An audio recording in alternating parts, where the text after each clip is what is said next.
This week on the bottom line, we're going to be talking about the Grand Prix.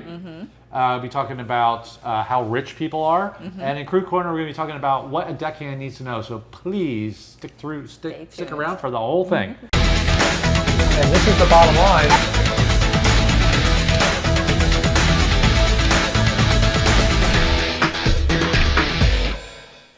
Hey everybody, I'm Doug. And I'm Christy. And this is the bottom line. Welcome. Welcome back. We love you guys. More energy, please. Welcome back. So, we're at episode 57. We're going to be doing our season finale soon. So, keep an eye out. We're going to try and make it really good for our summer break. And we'll see you guys in the fall. Also, don't forget, we're trying to throw this big, huge party right before the Fall Hour of the Boat Show. We want thousands of people. We want roadblocks. We want cops showing up. Please keep an eye out for that. We're going to do that. So, what do we got?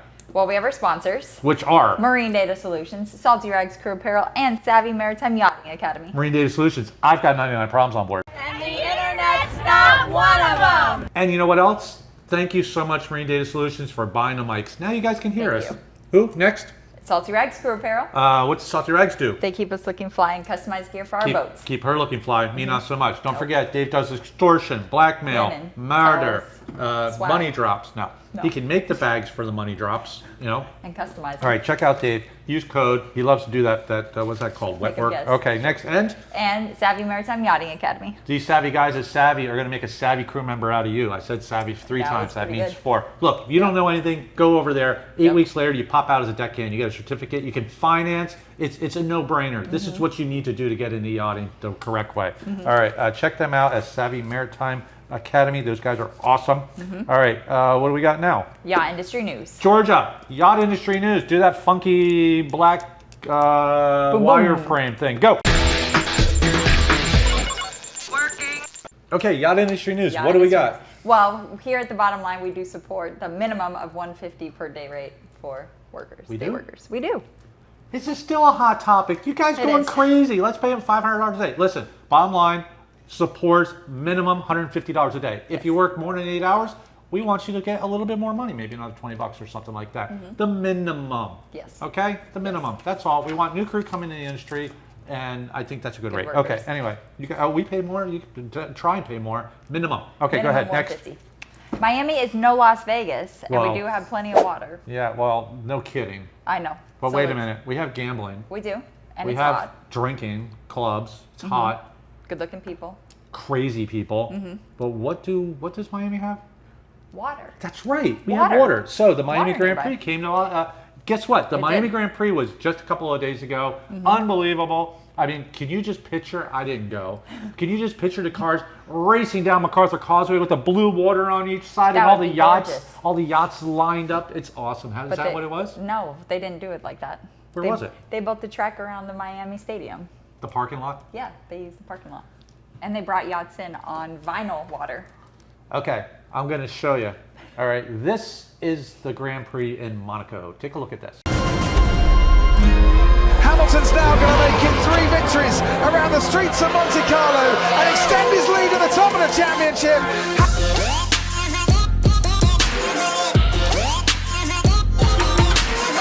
That looks pretty cool, doesn't it? It did. I mean, that's the place to be. Beautiful. Here's the Miami Grand Prix.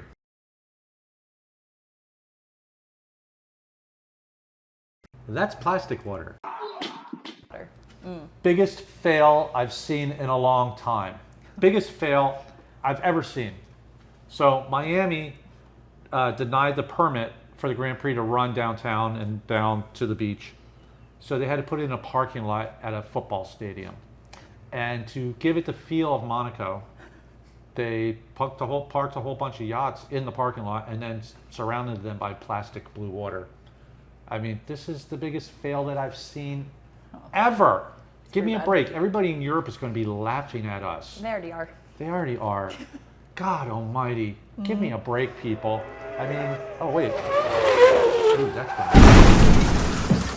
that's not good. Give me a break. This is stupid. All right?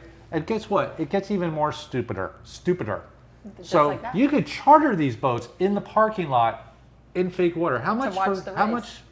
For a 4-person package, it's $38,000. Can you imagine somebody standing on a yacht on stilts around plastic water in a parking lot for $38,000 on the back of a yacht and go, this is living. This is ridiculous. Stupid. They didn't. So apparently they didn't give the permit downtown because all the condo owners are like, I don't like the noise. So great. Pass the torch, Miami. Where would be another place? How about, wait, is there a yachting capital of the world? I think so. Nearby Miami. Fort Lauderdale. Fort Lauderdale's in Miami. Come on. Fort Lauderdale is the yachting capital of the world. This would be a perfect venue, absolute perfect venue. Please. Okay, we have a little short here. We're going to show exactly how it works because apparently Miami got it wrong. Here, take a look at this. Okay, so we set up this little experiment to see how hard it would be. Cars, water, boats. It took like 5 minutes. Come on, Miami. It's not that hard. Look, people want to put their feet in the water. They want to see yachts, cars. Let's step it up for next year. What do you think? I agree. Okay, back to the Miami. studio. Let's go. I think a whole township could probably put it together. I think it should be in Lauderdale. I think they should be running up A1A past Bahia Mar with the ocean. That would be a real deal. I consider this the biggest fail ever, putting yachts in a parking lot around fake water. That's pretty bad. Okay, for $38,000 a day, by the way, charter. We don't even charter for $38,000 a day. And we have real water around the boat. Okay, next. And we move. And we move. And we move. Next. DeSantis is proposing a $30 million state budget to go towards saving the manatees. Oh, do we have a problem with the manatees? We do. Actually, we have a big problem in Florida with manatees. And guess what, guys? You got to slow down. You're killing the manatees. Now we got to spend $30 million. It's like the manatees sued the state for damages, and they won $30 million. Now, in all fairness, we're not killing them all with our propellers. No. But I do think you guys should slow down. What else is killing them? They are starving because there isn't enough seagrass because it is dying off because of our pollution. We need to cut down the pollution in our waterways too, for crying out loud. You don't understand it. Like when something goes in the water, it's not killing the manatee. Manatee's like, oh, that's not cool, dude. No. They're looking up at you. Yeah. Okay, what you're killing is the seagrass. And the seagrass is what the manatees eat. So for $30 million, what are they spending the money on? They are spending it on thousands of pounds of romaine lettuce. They're throwing tons of romaine lettuce in our waterway system To save to them. feed the manatees. Ugh. Come on. I love manatees. I love riding them. I love, to putting graffiti art on them. Oh, don't tell anybody that. should not but be we saying that. need We're to saving the manatees, Okay, not but we need encouraging to that. kind of cut it down a little on the pollution and running them over. Yeah. And frankly, if I'm on an exit ramp and I see a freaking manatee coming up to my car asking me for food, I'm gonna lose it. There's so many of them. And you know what? The manatees, because there's no seagrass, they're hanging out in the bars and the clubs. Strip Taking his joints. spots, I Strip know. joints are very popular for manatees. I don't know why. They dig it. Okay, so let's get the manatees back in the water and get them fed and stop hitting them, please. Next. Yes, please. Oh, the company Cyber Yachts is filing revolutionary Metaverse patents. I don't understand this. The Metaverse is crazy. not real. Going back to It's it. not real. But now people are buying stuff on it. How much is this yacht that they want to sell that they're patenting in the Metaverse? $400 million. $400 million for this 120-meter mega yacht. $400 million for Yeah. a Metaverse yacht. Kinda. Well, that's going to go over well. Now, in all fairness, this is kind of like a marketing ploy. What do you get for the $400 million? You actually get the real motor yacht. You get with the it. real one, too. So 2 for the price of 1. Yeah, I wonder if you Metaverse can get the real. real one without the Metaverse one. I don't know. I'm going to say That's a good yes. question. Anybody who's going to be Anything has a accepting a price. check for $400 million, they're like, we're going to give you whatever you want. Actually, I covered this yacht design about a year ago. I guess I haven't sold it yet. Here it is. Shocker. Take a look at this. And it's got this nice little ducktail swim thing that goes out in the back. I kind of like the yacht. Now, Metaverse, I like the yacht. Metaverse, not so much. I think it's a waste of time. Although, can I be a captain in Metaverse and work from home? Try it. Okay, Can I apply. heard the Metaverse, by the way, there's like a lot of sexual harassment. No, really. People are complaining. I got pushed in the corner by all these Metaverse people and I felt very uncomfortable. Turn the freaking computer off. Jesus Power. Louises. You have the power. Unbelievable. Turn it off. If I was a captain, if I was a captain in the Metaverse, could I turn bad weather on and off? That would thin out all the bad captains. Okay, next. Why does a Metaverse boat sink? Is there insurance? I don't know. Oh, You big should questions. try it. Okay, next. This is how billionaires. So the market research firm Grandview Research has a forecast of the global yacht I market. bet they have a grand view of it. Here They comes do. the doom and gloom report. Hold on to your hats. No, actually, they're proposing that the yacht market is going to reach 12.16 billion by the year 2028, up from 8.15 billion in 2020. From 2020, the yacht market, the yacht industry is going to go from like 8 and change billion to 12 and change billion. Yachts are on 2028. fire. They are. They're on fire. Wait a Not minute. literally, but That's because of the pandemic? yes. Wait a minute. Why? I still don't understand why else we had a pandemic and now everybody's rich. Are any millionaires richer? They are. Billionaires have Billionaires. increased from about 2,000 to like 2,700 Over the pandemic. over the pandemic. We gained yes. 700 more billionaires because of the pandemic. And they increased their wealth by 60% or $5 trillion. $5 trillion Wrap your head more. around that one. Yeah. Dear Lord, I $1 can't figure this out. I No. can't figure this out. This is everything's backwards and upside down. But the good Metaverse. news is, for yachting's on fire. We're here to stay, guys. And apparently, billionaires are spending tons of money on yachts. Okay, I mean, we're almost doubling. It's about a 70% increase since 2020. So there's going to be plenty of work for everybody. Everybody should be really happy. And please, for the love of God, don't say, well, those billionaires just made all this more money, so I need to get paid more. Get paid for because you're doing a great job. And we're going to talk about that in Crew Corner. Not We because are. somebody else has more money. Okay? When you equal all that out, I think that's communism. I'm not sure. Okay, all right, next. Bottom feeders. Bottom feeders. Georgia, give me the shark. Okay, bottom feeders. Who are our bottom feeders this week? Well, our 3 shout outs are going to Jay Moore in Ocean Reef. He just missed us when we were down there this past week. Jay sent me a nice message. He goes, I didn't know you guys were here. He saw us when we pulled out. Jay, next time, come by and say hi. You know, Motor Yacht Renaissance. We love it when people go, oh my God. Bottom line, we Yeah, love bottom it. line. Come on over and we're We going to do. act stupid because, frankly, when strangers come up to me, they're like, hi, Doug, how you doing? And they all know me. And I'm like, hi. Thanks for watching. No, Makes I'm them just feel kidding. really I'm just kidding. Jay, come on by. Next. Come on by. Mike Brandt, the yacht chef out in New Orleans. Mike, thanks for watching. We love the fact that you watch. Mike tried to work on Renaissance. We just never could come together over the years. He's a chef. You never know in the future, Mike. We'll see. But anyway, Never know. hunker down in New Orleans because hurricane season's coming up. Yes, be safe. And don't they eat like Cajun food over there? Oh, it's so good. Yeah, it is, Yum. isn't it? Okay, It give is. me one more. One more. Ken Gibson, the captain on Homecoming. Ken. He's captain. I don't know where you are, Ken. Ken's a friend of mine. Thanks for watching, Ken. Ken straightens out people on the bottom line in the comments. He's like, this is the way it is. Because you know why? Because Ken's Thanks, like Ken. me. He's ex-Coast Guard. All right? And we kind of do things. If you ever see Ken offering a position on his boat, and it's very rare that he does, you guys should suck it up or get there fast because it's a really good program. He used to, Coast Guard, he used to be like in charge of stuff. Oh, Yeah, it's well, pretty thank cool. you. All right. Thank you for your service. Okay. We got Crew Corner coming up. Who is sponsoring Crew Corner this week? Crew Haven. What a surprise. Crew Haven. Get rested like the guest did. I could tell you right now, monkeys in butler suits, pink Rolls Royces, bouncy houses. Bubble machines, disco They had a big balls, giraffe over everything. there the other day. The bottom line is, the fact of the matter is, go there. If you're getting a boat refit or something, call Jamie, see if you can get the whole house. And I'm going to tell you what, it ain't going to roll around in the middle of the night. That Nope. house is never going to drag anchor. When the weather comes up, you don't have to go outside and tie the cars down. Nope. All right? And this is the best part. No night watch. Woohoo! Yep, just go to sleep. Put your jammies on, watch TV. Check Watch her out. TV, fall Crewhaven at 1501.com. That's because they were founded in 1501. That's Columbus's second trip. I Thought don't it think was his Jamie's third. Spanish. Okay, go ahead. Next. Sure. Ooh, Crew Corner. Crew We are- Corner. Wait, Georgia, hit the old cannon. Ba-boom. I like the breaks where Take a breath. yeah. I mean, doing it all at once is it's just too much. You lose your breath. Oh, and don't forget Okay. your 3 knots. What? Your 3 knots. 3 knots are? Damn it. Square, bowling. and See, forgot. Clove hitch? clove hitch. That was it. Okay. All right. Okay. Crew Corner. What do we got? Well, we are talking about what a deckhand needs to know. Y'all don't need to know anything. There you go. That's it. That's That's the other it. Crew Corner. Guys, see Done. you guys next week. No. Bye. Okay. What's a deckhand need to know? Well, technically, you don't need to know anything. All right. If you're coming in the industry and you are in the deck department, because there's 3 departments on a boat, and we'll talk about all 3. You know, we'll do interior next week.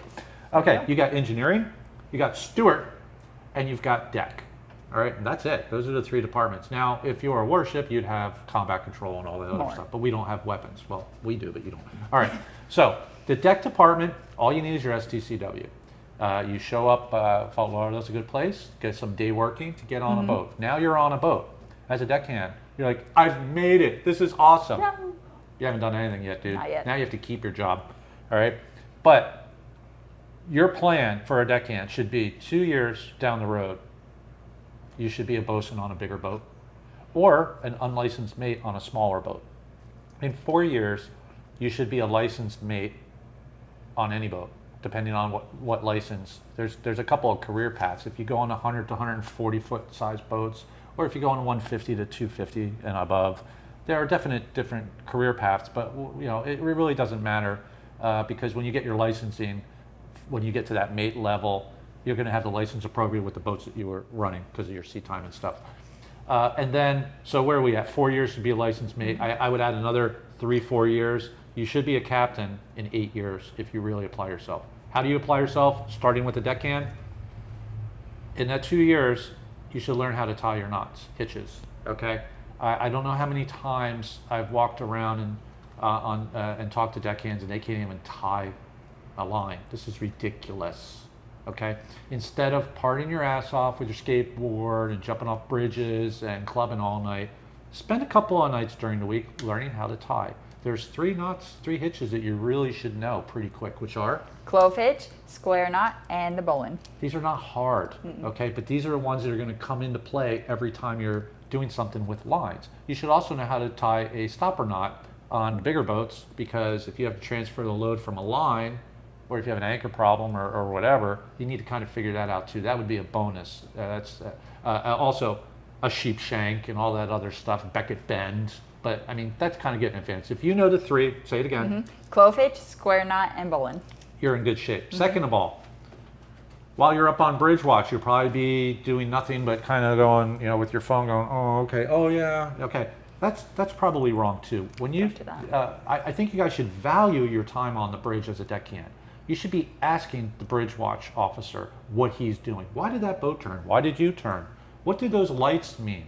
Okay, you are actually in a position of a lookout. You're not there just to keep the other guy awake. If you're up on a bridge on watch, you have a role. All right.